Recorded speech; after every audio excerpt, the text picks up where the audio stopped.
打开无底的天窗，夜空点缀着星光。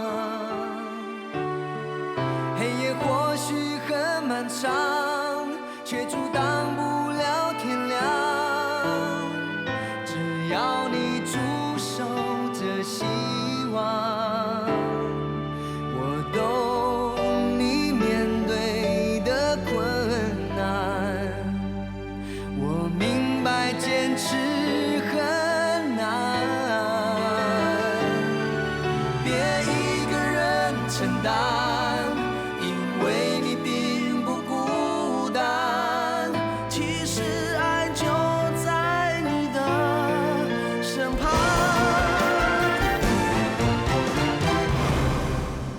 爱会将心中的黑暗全部都照亮，每一束光芒都会变成力量。爱会在你荒凉心中播种出希望。别害怕艰难，幸福就在前方。幸福就在前方。别害怕艰难，幸福就在你的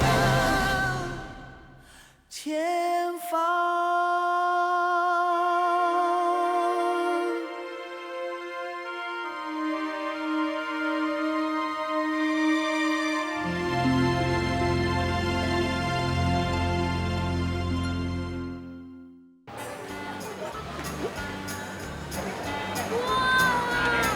好大的圣诞树啊！很多贝贝嘞。阿妮啊，你还记不记得我们是怎么认识的？当然记得啦，是16年前的平安夜。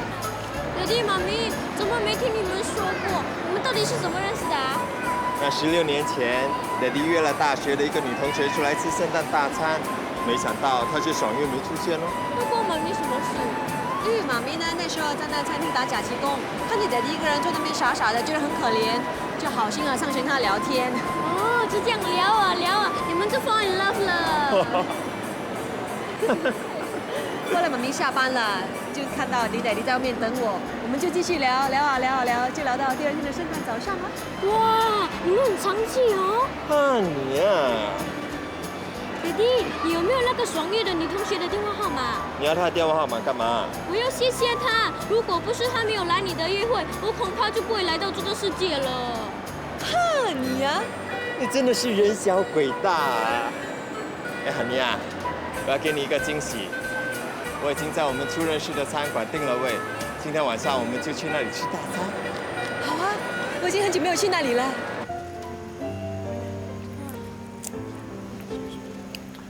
Thank you。Thank you。海妮，这地方还是跟以前一样，没什么改变。对呀，你还记不记得，你认识我那天晚上，我就是坐在这个位置等我的女同学的。我当然记得啊，你那个呆呆的样子啊，我到现在还印象深刻呢。我也记得我们相遇的那个晚上，乐队正在演奏你最喜欢的一首歌。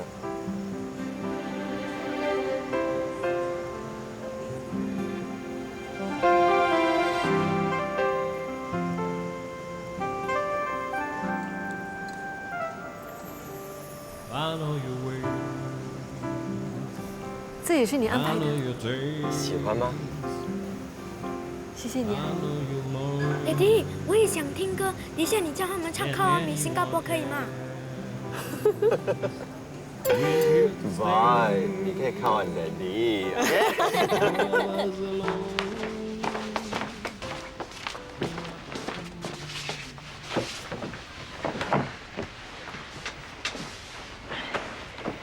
我去叫弟帮换衣服。雅弟已经睡了，你帮他换吧。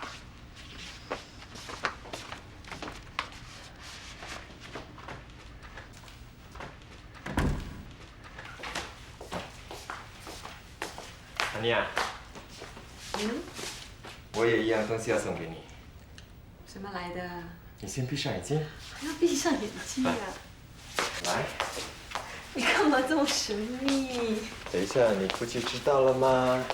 来，小心点啊，要上梯级了。来看看喜不喜欢我送给你的圣诞礼物。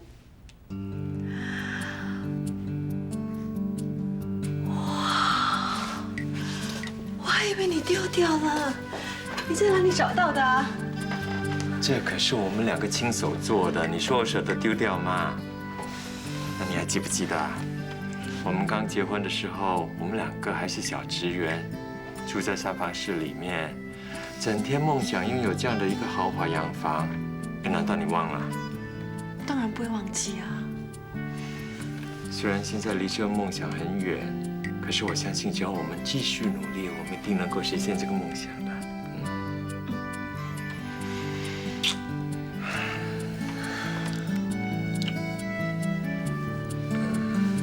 阿尼亚，你收到你的检验报告了没有？什么报告啊？看我们的肾配不配对呀？哦，还没有啊。奇怪，都已经3个星期了，怎么还没收到？我看可能是因为圣诞节的关系，因为很多人都寄圣诞卡，所以邮政局很忙。我看过了圣诞节，我应该会收到的。阿尼亚，那如果我们在阿尼，我太困了，我去睡了。我还带卡博呀，明天早上带他去玩的。阿尼 ，good night。night。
微微，啊，你们来了，又在想拉拉了。你才刚刚换了肾，这个样子会影响你恢复的进度的。拉拉在天之灵看到你这个样子，也会很难过的。我不会有事的。今天是平安夜，我们准备了一份礼物要送给你。Merry Christmas。谢谢你们啊！圣诞节应该是你们2个去过你们2人世界嘛？你们来陪我，又送我礼物，我会过意不去的。反正我们都没有什么事情做。其实，我还有一份礼物要送给你的。为什么要送我2份礼物啊？这份礼物是我带拉拉送的。圣诞快乐！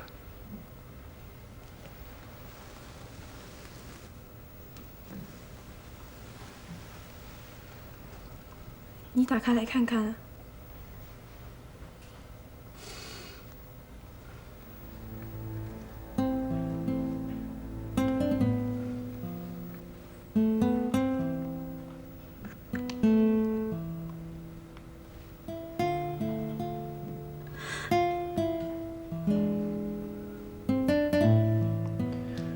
这是一片吉他的拨片，是拉拉生前最喜欢的。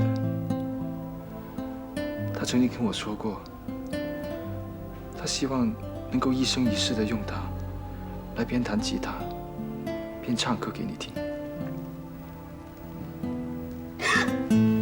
微微，不要伤心了。微微，我送这份礼物给你，不是想让你难过的，我是想让你保留一些对拉拉的记忆。你们不用说对不起，我反而应该感谢你们，谢谢你们，永远让我记得拉拉是多么的爱我，让我一生一世都有他的这份爱。你会这样想就好了。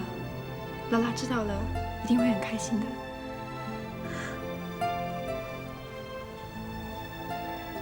这里附近有没有圣诞树啊？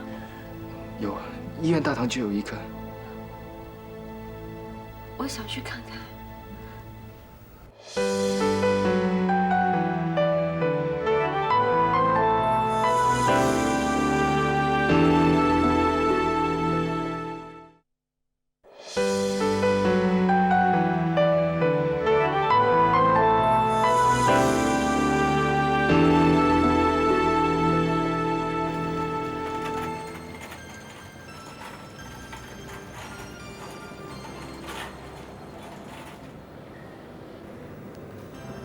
如果拉拉还在，我们现在应该在度蜜月了。拉拉说，她要在平安夜的今天，在圣诞树下唱完当初的定情歌曲，跟拉拉在一起。他也说不完的笑话。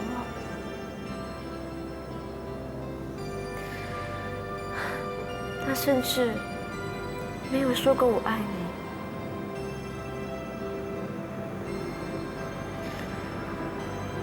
但是我知道，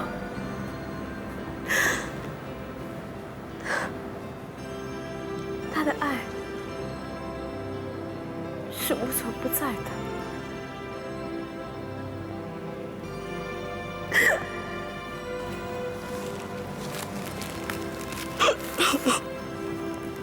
虽然拉拉已经不在了，但是她的歌声，她的人，永远都会活在你的心里。也许现在，拉拉正在世界的某一个角落，为你唱着这首歌。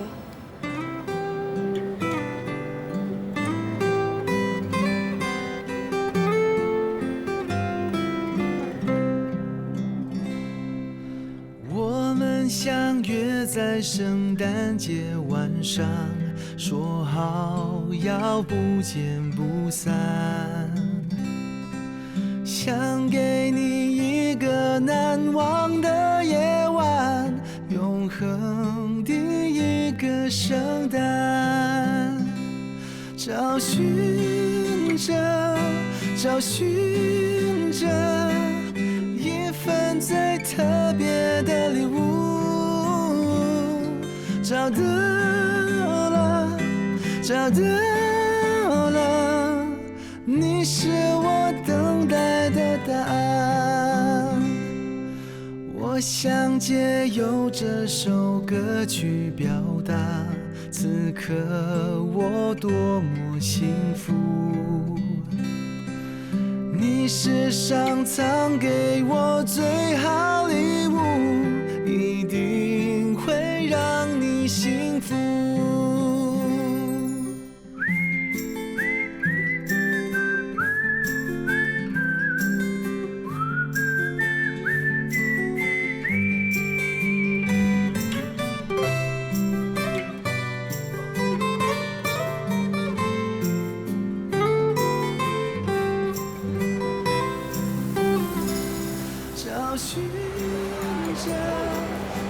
有一个那么深爱着你、很为你付出的男人，是女人终身的幸福。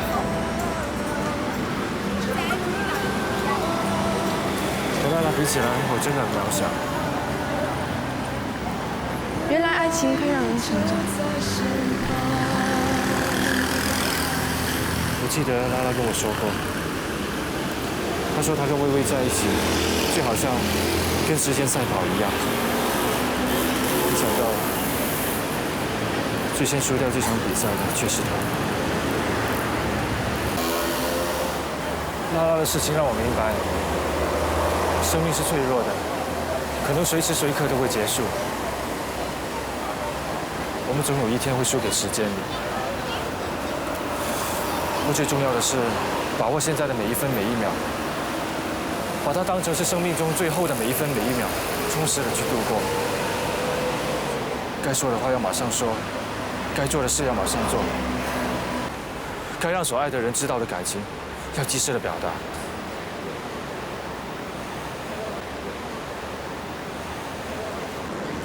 跟我来。去哪里？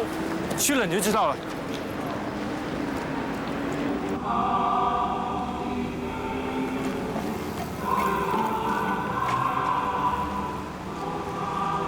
你带我来这里干什么？我知道，我不能保证我们的未来，因为有太多的未知数。可是，我能保证我们拥有的现在。现在是晚上12点30分。从这一刻开始，时间对于我来说已经不再重要了，因为我打算把我以后的时间都交给你，苏里，嫁给我可以吗？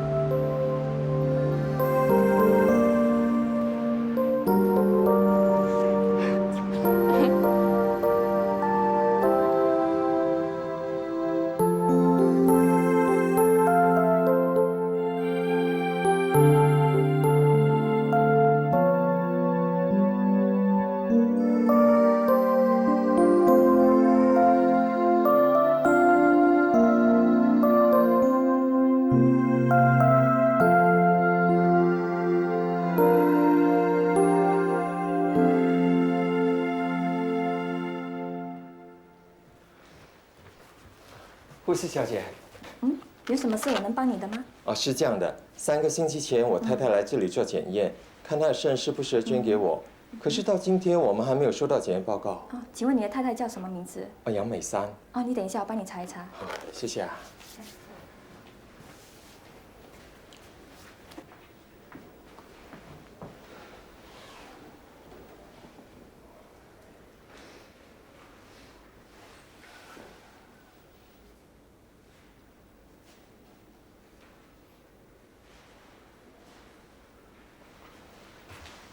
对不起，你太太并没有做检查。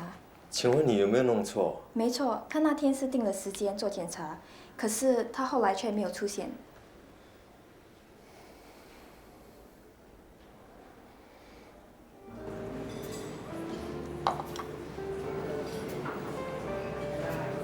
汉妮啊，你没有话要跟我说啊？没有啊。你知道吗？我已经收到医院的检查报告了。他们说我们随时可以去医院那边做移植手术。这怎么可能呢？我都还没去。我真的没去验。如果我没去问的话，你要瞒我瞒到什么时候？我不是不想跟你说，只是我一直找不到机会啊。我们每天都在一起，怎么会没机会呢？现在有机会了吧？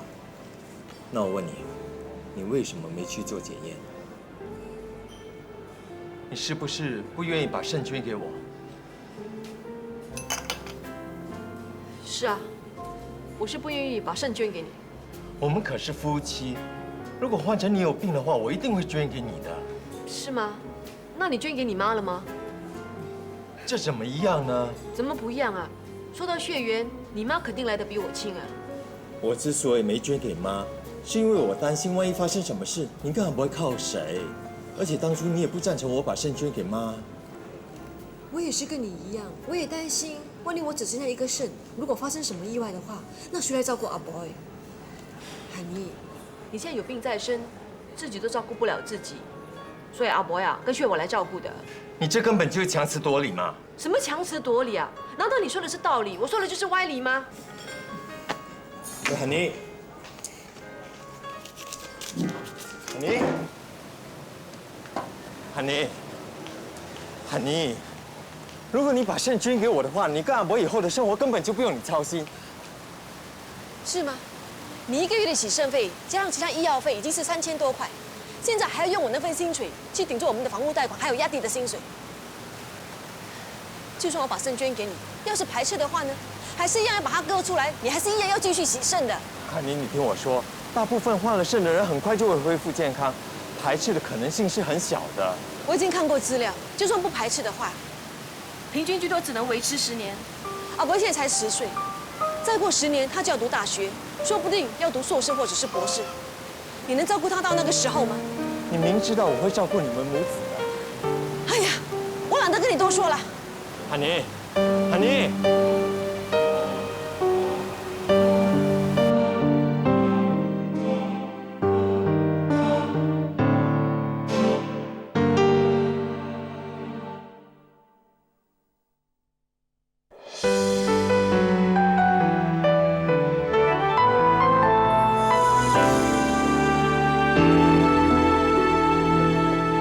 4小时？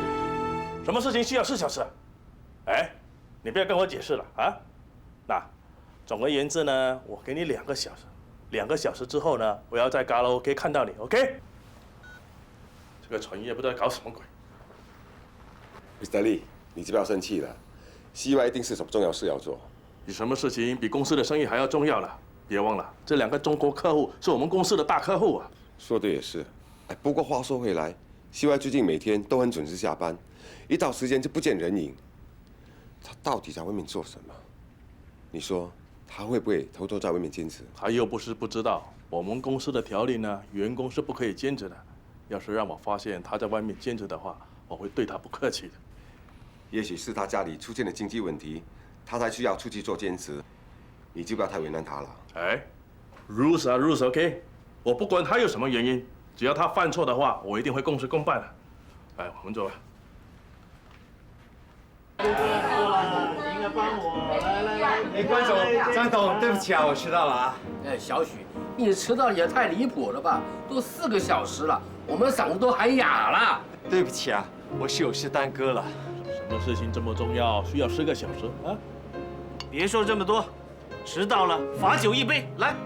哦，对不起，我真的不能喝。怎么不能喝？上回我们来的时候，你还陪着我们喝了好几瓶 XO 呢。我真的不能喝。这算什么嘛？人家这么赏脸请你喝酒，你怎么可以拒绝呢？来，喝一杯。来喝，来。来。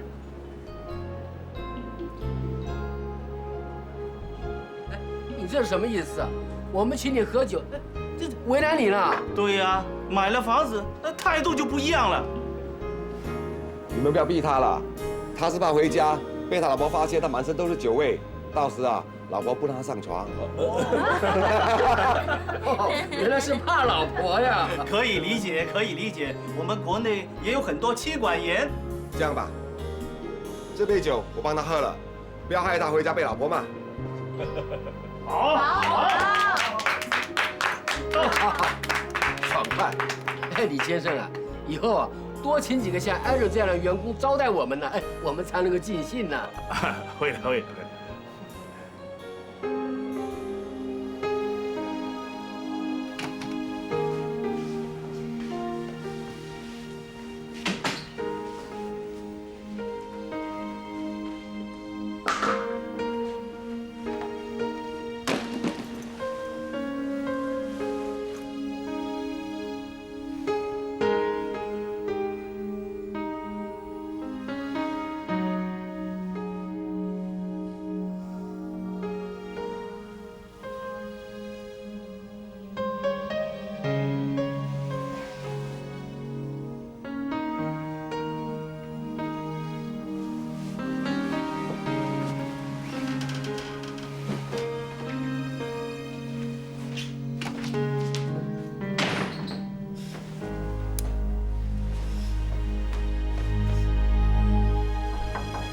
进来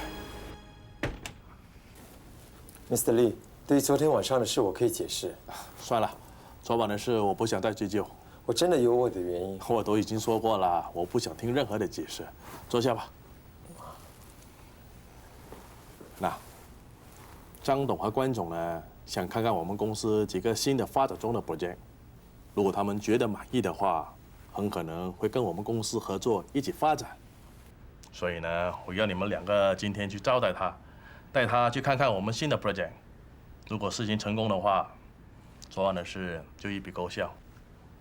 这可是一笔大生意，你放心好了，我们一定会好好照顾他们的。那就好，我希望你们两个好好合作，不要令我失望。没问题，我们两个啊，一向合作愉快的。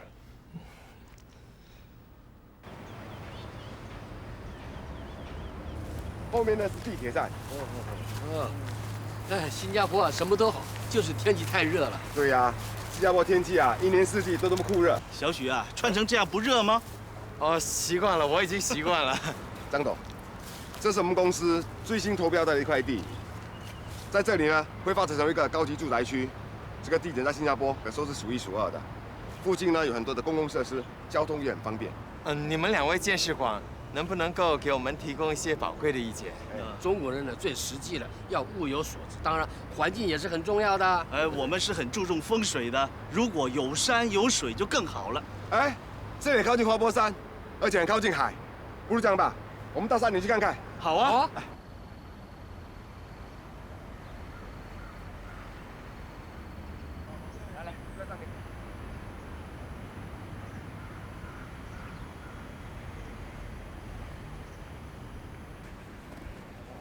好热。对呀，我们到上面去看看。好好好，这边请。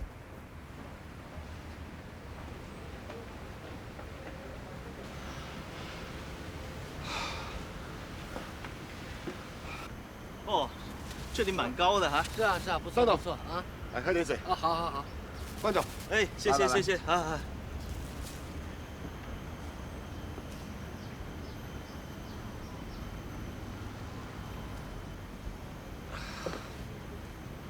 西歪，怎么了？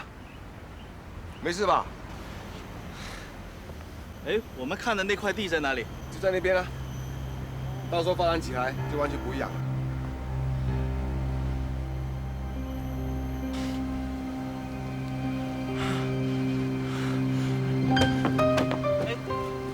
西歪，哎，小许，怎么回事？没事，只是有点头晕。要不要看医生？我看还是带他去看医生吧。好的，好的，对，来，走吧，走吧，来看。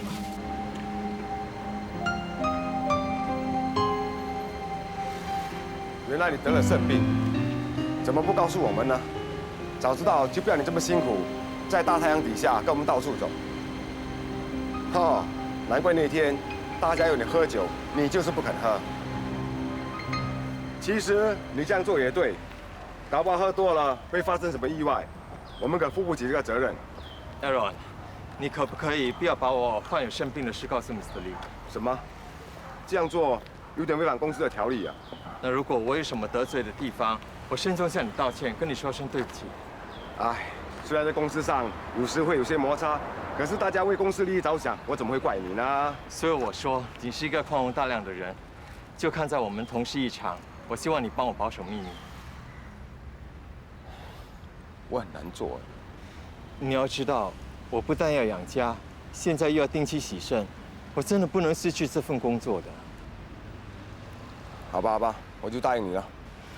谢谢你，我一定会好好报答你的。哎，都说大家同事一场，我怎么会见死不救呢？我回去跟 Mr. Lee 说，你是中了暑才会晕倒的。谢谢。海妮，我听 Jane 说你在外面晕倒了，没事了吧？医生只说我中暑。没什么，大来就好了。喂，谁送你去诊所的？是 Aaron。他没有发现你得到生病了？他已经知道了。糟了，那他会不会去向 Mr. Lee 告密啊？他答应过我不说的。哈尼呀，你中暑中傻了，他当然这么跟你说啊。难道他去向 Mr. Lee 告密，还要通知你吗？喂 ，Mr. Lee， 什么事啊？哦，你现在要见我？好，我马上过来。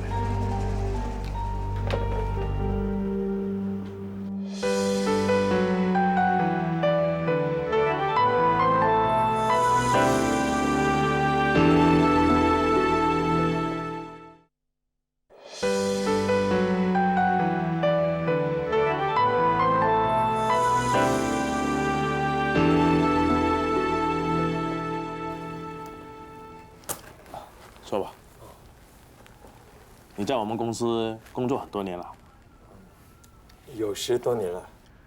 这10多年来，你也为公司付出了很多，替公司赚了很多钱。这是应该的。你也知道，我一向来对员工都很公平的，谁对公司有贡献，谁就会得到他应得的回报。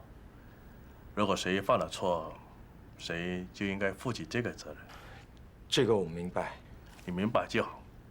所以我希望你自动降职。为什么？是不是 Aaron 把我的病情告诉了你？其实他这样做也是公事公办。公司呢也条例声明，任何高级职员如果患上足以影响工作的疾病，他有义务向公司报告。你得了肾病，为什么没有通知公司呢？因为我的病没有影响到我的工作，所以我才没有向你报告的。你还说没有？那我问你，你今天中午为什么会在工地晕倒了？还有那天晚上，客户叫你喝酒你不喝，你得罪了他们，你还说没有影响到工作。Mr. Lee， 你不能够因为这种理由而降我的职的，这对我太不公平了。我已经说过，公司本来就有明文规定，高级职员得了重病，就必须另外接受工作的安排。其实我也是为了你好，肾病病人需要好好的休息，给你太多的工作，增加你工作的压力。要是你发生了什么意外，我怎么向你家人交代呢？那公司到底会安排怎么样的一个职位给我？以你现在的情况，应酬客户和接洽客户都不适合你，出众的工作你也做不来。我看我也把你留在 office 做个 sales executive。那不是连降几级？那你要挽着谁呀？你怎么说也是公司的资深职员，如果安排你去跟一个资历比你浅的上司，对你来说是很没有面子的。所以，我跟 Aaron 商量过。你要玩的 Aaron， 那是不可能的。那你不是要我为难吗？好，我不让你为难，我辞职。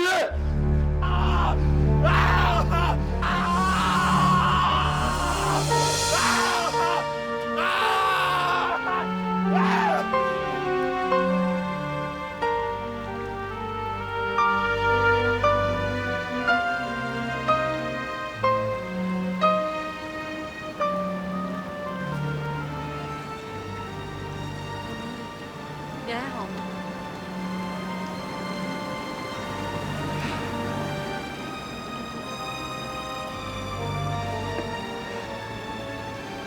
我辞职不干了。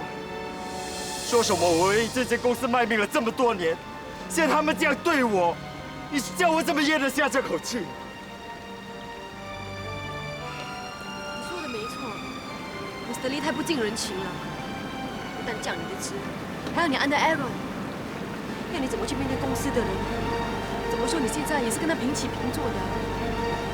其实降我的职也就算了，可是他要我 under Aaron。他可是我的死对头，他出卖我的，他要我under他。安妮，无论你做什么决定，我都会支持你的。反正东家不打打西家，你在这行这么有经验，很多公司啊都愿意请你的。我现在只是担心，我有了这个病，行情又这么差，没有公司会请我。工作是可以慢慢找的啊。再说我们两个有点积蓄，还可以维持一段日子啊。别忘了，我们还有房子跟车子要供呢。我们把房子给卖了。不行，现在房价这么低，卖出去肯定亏本。这样也不行，那样也不行，那我们该怎么办呢？现在什么都要用到钱，就好像你所说的，车子跟房子、水电费、压低的薪水、阿伯的教育费，还有最重要的是你的洗肾费用，要靠我一个人薪水怎么可以维持啊？到最后，车子供不了，最多被拖走；房子供不了，最多被银行拍卖。可是最可怜的还是我们的阿伯。那我辞职是不是太冲动了？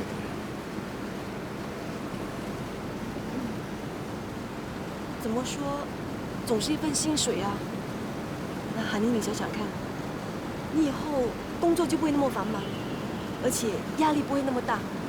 最重要的是，你有多余的时间休息，这对你何尝不是件好事呢？我跟 Aaron 是死对头，如果留下来的话，under他，我以后的日子不会好过的。韩妮，我知道接下来的日子会很难过，不过你不一定没有机会翻身的啊。只要你还在这个公司，只要一有机会的话，你还是可以随时超越他的。不管他怎么对你，你只要忍，忍一下子就会过去了。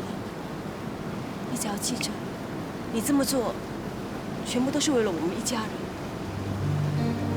这个家就只靠你了。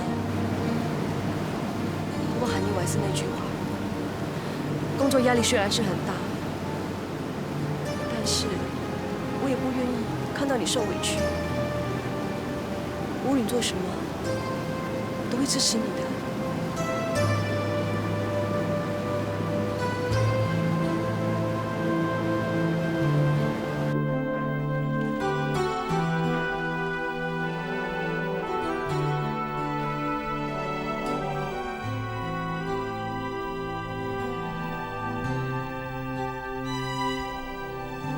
原来你在这，我还到处找你呢。Mr. Lee 已经跟我说了，把你安排在我这组的事。你入行资历比我多半年，以后还要多多照顾我这个老弟哦。怎么敢当呢？你的心情呢，我很了解。你放心，我会帮你向 Mr. Lee 证明，你虽然有病，不过依然可以表现得很好。希望以后我们合作愉快，为公司多挣点钱。谢谢。好。啊，对了，我已经叫Bob安排好你的座位，待会他会带你过去。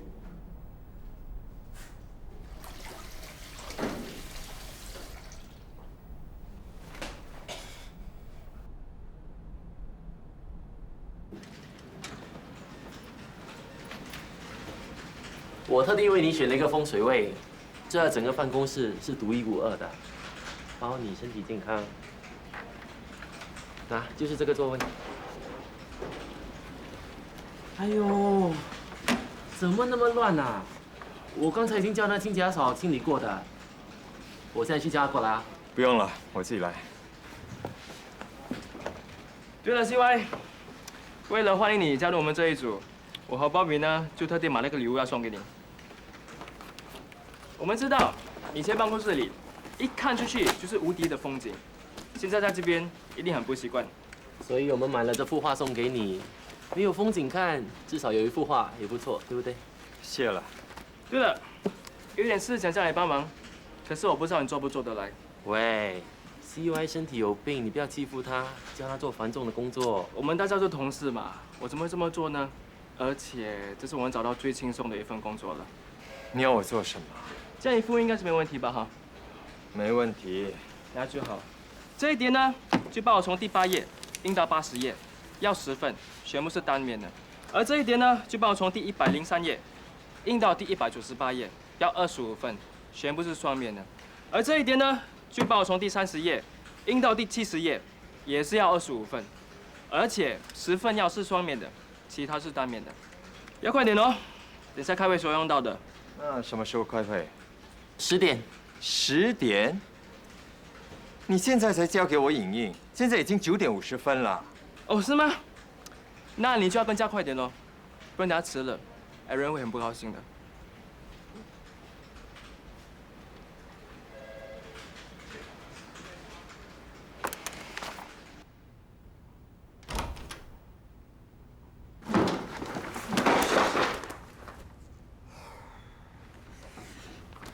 哟，干嘛趴在地上？地上有宝啊！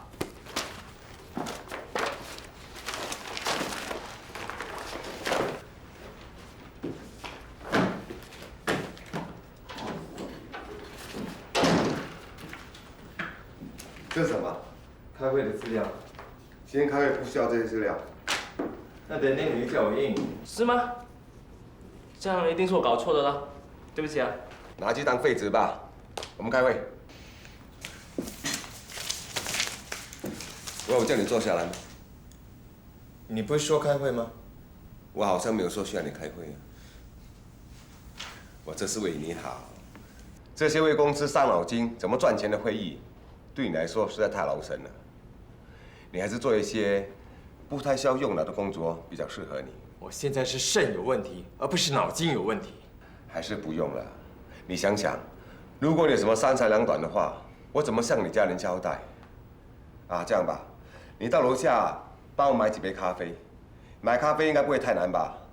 还有，顺便买一些面包啊、点心之类的东西回来。OK？Aaron， 你不要太过分。你把我当什么？我以前也是跟你一样做 manager 的。哎呦呦，发脾气呀？干嘛这么火大？小心身体呀！你不用拿我的病情来做借口。要不是你跟 Mr. Lee 打小报告，我也不会安得你的。我告诉你，我只是在尽我社会管理层的责任罢了。如果我替你隐瞒事实、知情不报的话，我可是罪加一等。说得好听，你这小人！你敢骂我？骂你又怎么样？我连你这2个马屁精我都要骂，耍我啊！你是不是不想做了？现在就算外面没有工作，我也不想跟你这小人做同事。我现在就跟 Mr. Lee 辞职。不用了，你是我的下属，向我辞职就可以了。Mr. Lee 很忙，没有时间理会你这种小职员。现在正式批准你辞职。班长，既然你已经不是公司的人，请把公司的巴士还给我。你狠！还有，请你在半个小时之内收拾好你的东西，离开公司。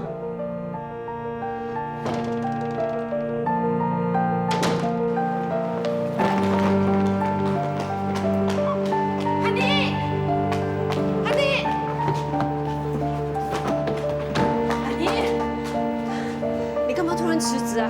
你没听说 Aaron 是怎样对我的吗？人家只不过讲你几句，你何必要辞职呢？为什么要这么冲动？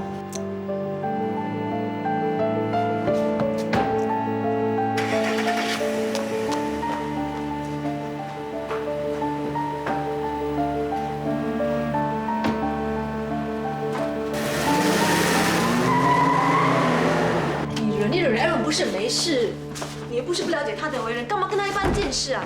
还有你干嘛把巴萨还给他？一旦把巴萨给公司之后呢，就是没有回头路走了，你知道吗？你讲够了没有？你知道 Aaron 怎样对我吗？他不但把我当成 office boy， 还叫他手下欺负我。如果我留下来的话，你说我还有什么尊严？什么尊严不尊严？一个男人有了家庭、有了孩子之后，他只能讲责任而不是尊严。现在工作没有了，你拿什么来养家？我想不到你会去辞职，我们给你害惨了。你说我不负责任？那你说这个家以前我什么时候让你操心过？现在就因为我得了生病，你跟我计较？说来说去，都是因为你得了肾病，要不然 Mr. Lee 不会降你的职，就不会发生这么多事情了。你以为我想啊？你知道我得了这个病我有多痛苦吗？如果你肯去接受检验，把肾捐给我，我今天就不会落到这个地步。肾是我的，为什么我要捐给你啊？又不是我把病传给你的。你要怪啊，怪你妈好了，一定是她把病传给你的。她什么都没有给你，就给了你生病。那我警告你，不要把我妈扯进来。我偏要说，要不是她整天得这种病得那种病，我们就不要花这么多钱，我们就会有储蓄，我们就不用担心了。一个60多岁的人，一辈子都在拖累子孙，拖累我们的家庭。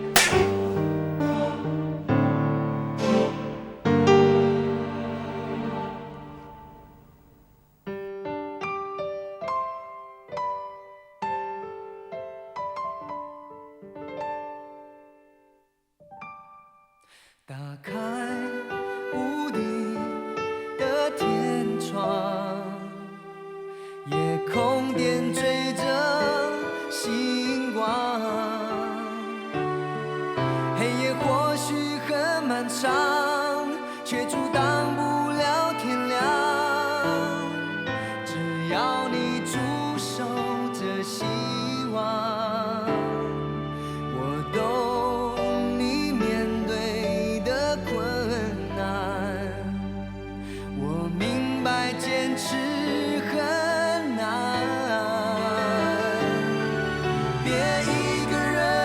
大。